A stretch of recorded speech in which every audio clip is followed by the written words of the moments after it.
Assalamualaikum warahmatullahi wabarakatuh. Kembali lagi dengan saya Siti Nurkhalilah. Dalam pembahasan kali ini saya akan membahas tentang bab yang ke-9 mengenai metode mempelajari sumber ajaran Islam. Baiklah, yang pertama yang akan kita pelajari, yang akan kita bahas dalam video presentasi kali ini mengenai metode penelitian tafsir. Metode yang kebenarannya objektif yang diperoleh sebagai dasar landasan untuk pembaharuan, pengembangan atau perbaikan dalam masalah-masalah teoritis dan praktis dalam bidang-bidang pengetahuan yang bersangkutan.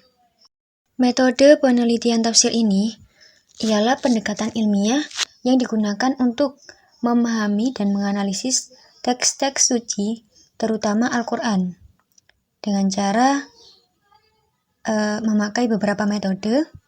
Ada metode analisis historis, metode yang berfokus pada konteks sejarah di mana ayat-ayat Al-Quran diturunkan. Jadi peneliti menggunakan pengetahuan sejarah untuk memahami makna ayat-ayat tersebut.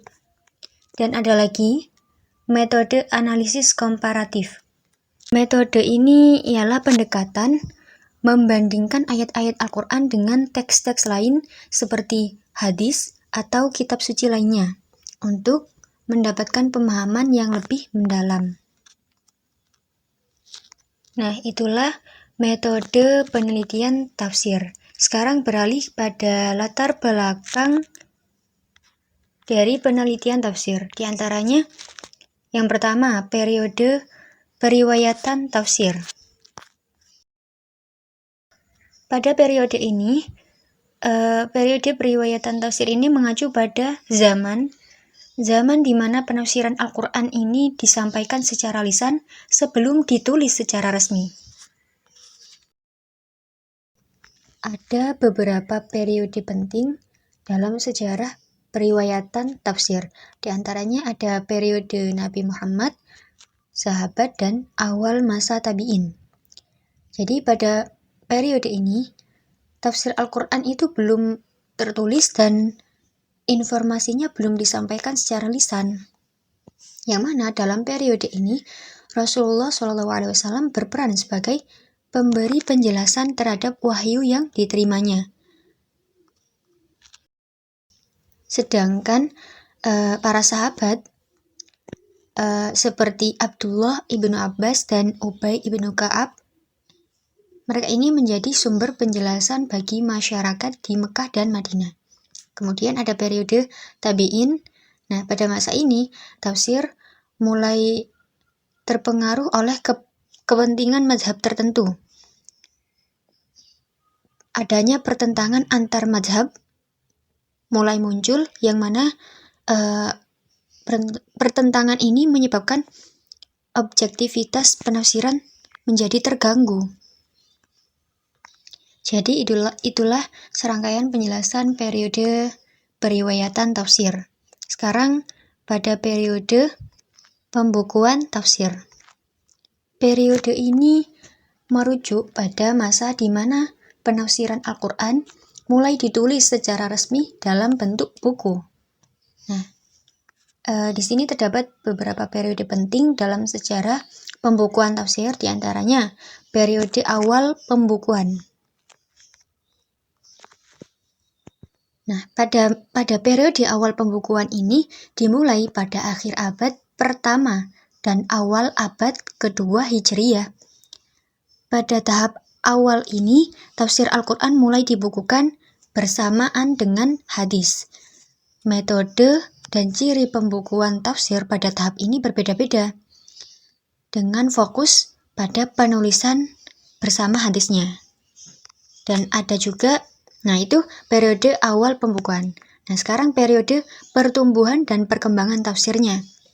Nah, di periode ini terjadi pada 3 abad pertama setelah periode awal pembukuan.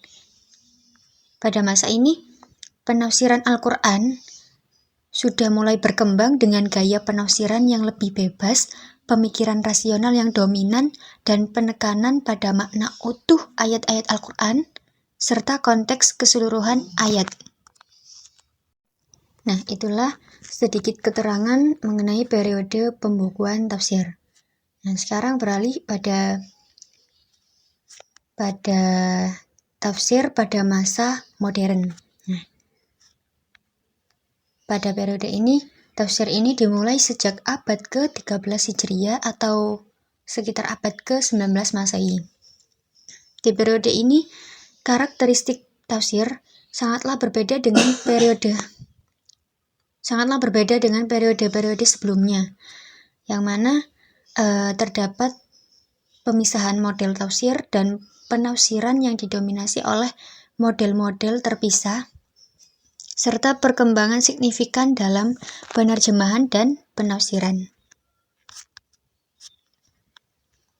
Nah, ada beberapa ciri pokok tafsir pada masa modern. Di antara ciri pokok tafsir pada masa modern ialah tafsir pada masa modern ini menggunakan ilmu pengetahuan untuk memahami dan menganalisis teks-teks Al-Quran, dan penafsirannya akan menjadi lebih rinci dan menyeluruh.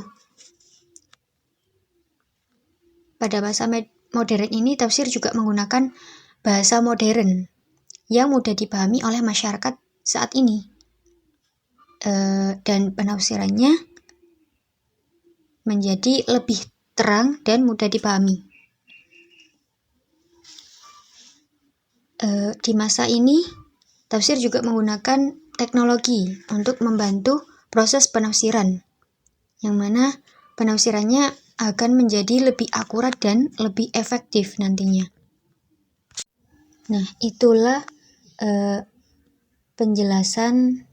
beberapa penjelasan ya mengenai latar belakang penelitian tafsir. Sekarang beralih pada perkembangan metode tafsirnya.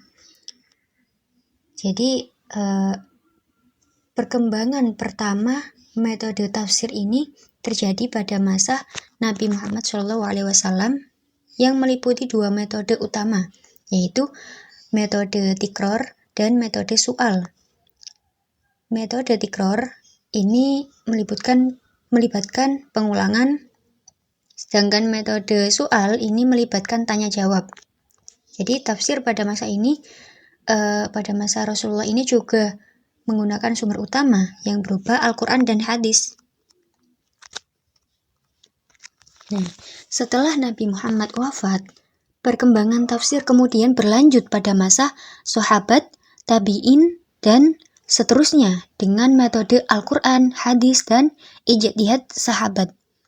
Tafsir pada masa ini itu sudah mulai mengalami perkembangan yang signifikan karena para sahabat mulai mencari penjelasan-penjelasan Al-Quran berdasarkan penjelasan Nabi Muhammad, baik itu berasal dari Al-Quran maupun dari hadis-hadis. Jadi pada masa ini tafsir belum menjadi sebuah ilmu yang matang, tetapi telah memiliki sumber utama yang penting, yaitu Al-Quran dan hadis. Metode tafsir pada masa ini juga memiliki ciri khas yang berbeda dengan metode tafsir pada masa sebelumnya, seperti penggunaan sumber utama yang penting dan dua metode utama, yaitu metode tikror dan metode su'al itu tadi. Itulah perkembangan metode tafsir pada masa Rasulullah. Sekarang perkembangan metode pada yang dikemukakan pada abad kedua Hijriyah atau ke-8 Masehi. Nah, pada periode ini perkembangan metode tafsir mencakup beberapa fase penting dalam interpretasi Al-Quran. Di antaranya, fase pertama pada abad kedua Hijriyah atau 8 Masehi hingga 4 Hijriyah atau 10 Masehi.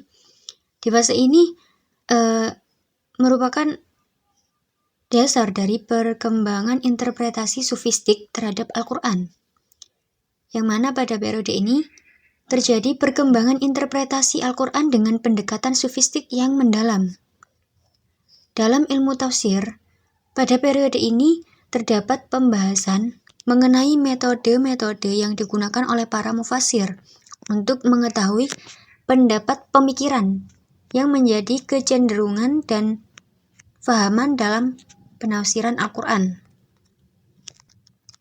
Pada periode ini juga muncul tafsir yang namanya tafsir Ibnu Katsir pada abad pertengahan, abad ke-8 Hijriah atau abad ke-15 Masehi. Yang mana tafsir Ibnu Katsir ini memberikan kontribusi penting dalam metode dan bentuk penafsiran Al-Quran. Pendekatan dan metode tafsirnya juga menjadi relevan dalam perkembangan tafsir pada masa itu. Jadi, perkembangan metode tafsir pada abad ke-2 Hijriah atau ke-8 Masehi ini menunjukkan evolusi yang signifikan dalam pendekatan dan teknik penafsiran Al-Quran, yang mana berbagai metode dan pendekatan yang muncul pada masa itu memberikan landasan penting bagi pengembangan ilmu tafsir selanjutnya. Nah, itulah perkembangan metode tafsir pada abad ke-2 Hijriah atau ke-8 Masehi. Sekarang beralih pada abad ke-4 Hijriah atau ke-10 Masehi. Nah, pada abad ini, tafsir itu telah mengalami perkembangan yang signifikan dan menjadi disiplin ilmu yang mendapat perhatian khusus dari para sarjana muslim. Perkembangan tafsir pada masa ini juga mencakup munculnya beberapa kitab tafsir yang ditulis pada waktu itu seperti tafsir Abdurrahman Al-Hiwari dan tafsir Baqi ibni Makhlad. Abad ke-3 Hijriah merupakan periode pertama kajian tafsir dalam sejarah perkembangan ilmu pengetahuan di Andalusia yang kemudian berkembang pada abad-abad berikutnya.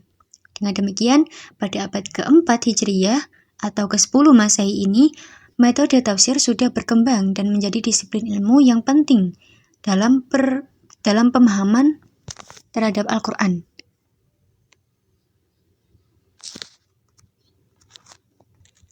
Nah, selanjutnya perkembangan metode tafsir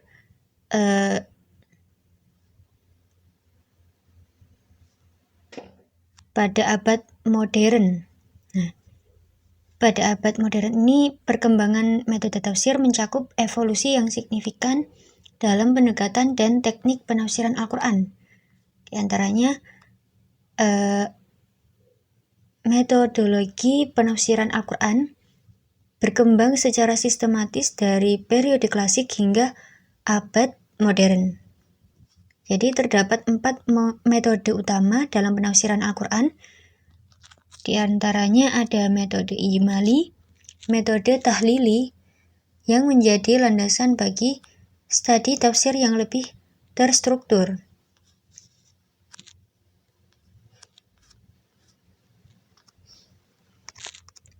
Jadi, dengan demikian, perkembangan metode tafsir pada abad modern ini mencerminkan upaya untuk menyusun pendekatan-pendekatan yang lebih sistematis, terstruktur, dan ilmiah dalam memahami dan menafsirkan teks suci Al-Quran. Evolusi ini memberikan landasan kuat bagi pengembangan ilmu tafsir yang lebih maju dan terperinci. Nah, jadi itulah mengenai beberapa perkembangan metode tafsir. Selanjutnya, metode penelitian hadis. Secara garis besar, mentakhrij hadis itu dibagi menjadi 3. Yang pertama, metode takhrij hadis menurut lafadz pertama. Metode ini berfokus pada analisis dan penelusuran hadis berdasarkan lafadz pertama yang terdapat dalam matan hadis. Hadis ini dikodifikasi berdasarkan lafadz pertamanya menurut urutan huruf-huruf hijaiyah, memudahkan identifikasi dan analisis hadis berdasarkan lafadz awal Yang kedua, metode takhrij menurut lafadz-lafadz yang terdapat dalam hadis. Pendekatan ini melibatkan analisis hadis berdasarkan lafadz-lafadz yang terdapat dalam matan hadis. Kalau yang tadi kan berdasarkan lafadz pertama, kalau yang ini berdasarkan lafadz-lafadz. Peneliti dalam metode takhrij ini memperhatikan kata per kata dan frasa per frasa tertentu dalam hadis untuk memahami konteks dan maknanya secara lebih mendalam. Yang ketiga, mencari hadis berdasarkan tema. Metode ini memungkinkan para peneliti untuk mengidentifikasi, mengumpulkan dan menganalisis hadis-hadis yang berkaitan dengan topik atau tema tertentu.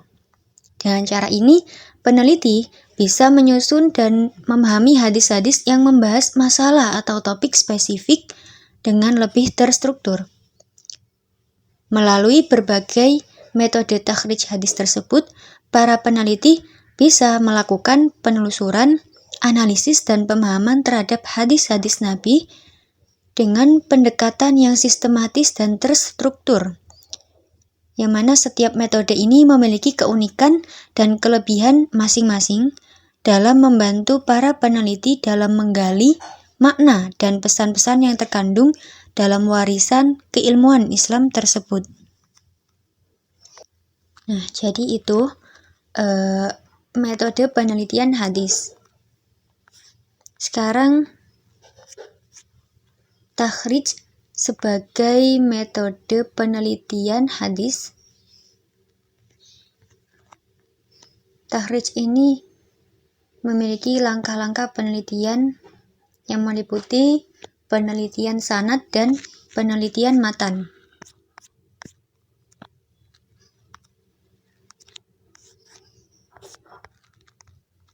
Metode penelitian hadis ini, khususnya dalam konteks takhrij ya, melibatkan langkah-langkah penelitian yang mencakup penelitian sanad dan penelitian matan. Sanad itu periwayatan, kalau matan itu isi dari hadisnya.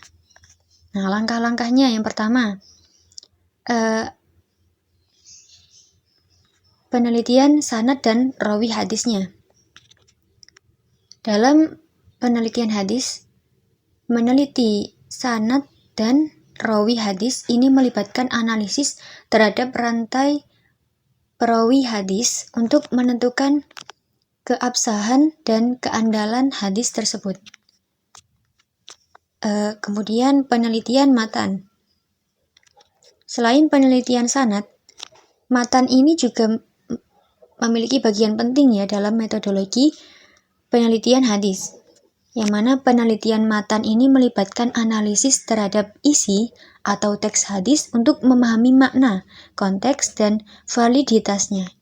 Jadi dengan melakukan penelitian sanad maupun matan secara komprehensif, para peneliti hadis bisa menilai keabsahan, keandalan, serta kualitas suatu hadis dengan lebih akurat. Melalui penelitian sanad yang membantu dalam mengevaluasi rantai perawi hadis, dan penelitian matan yang membantu memberi pemahaman yang lebih mendalam terhadap pesan-pesan yang terkandung dalam hadis tersebut. Nah, kedua langkah ini saling melengkapi untuk memastikan kevalidan dan keautentikan hadis dalam tradisi keilmuan Islam. Jadi itulah serangkaian penelitian tentang hadis ya. Jadi sekian dari saya, mohon maaf jika terdapat kesalahan kata maupun materi yang kurang kalian paham. Akhirul kalam, Assalamualaikum warahmatullahi wabarakatuh.